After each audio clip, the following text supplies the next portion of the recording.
বানাবো? আগে শিখে নে কেমন করে বানাচ্ছি, তারপর বড় হয়ে তুইও বানাবি। যাক বাবা, প্রদীপগুলো বানানো হয়ে গেছে, এবার এগুলো রোদে দিয়ে আসি। তোতা, দিদির সাথে ছাদে গিয়ে বাজিগুলো রোদে দিয়ে আয় কেমন?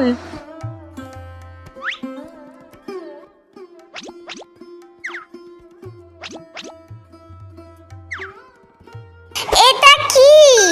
এটা 14 শাক। না, খাবো না। এটা খেতে হয়, নইলে রাতে ভূত আসবে কিন্তু। আসুক আসুক।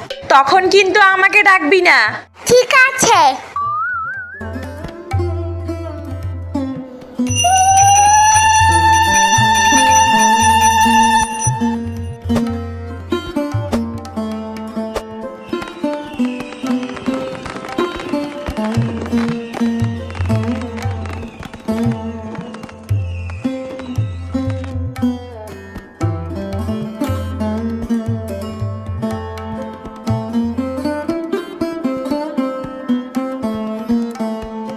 তোতা, ছাদে প্রদীপগুলো দিয়ে আসি, চল।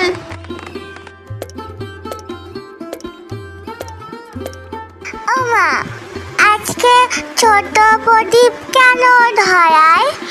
আজ তো ভূত চতুর্দশী, আজ সন্ধ্যের পর ভূতেরা চারিপাশে ঘুরে বেড়ায়, তাই প্রদীপ জ্বালাতে হয়, বাজি ফাটাতে হয়। কি রে, বাজি ফাটাবি না? আমার একটা ফোন দিবি রে ভাই।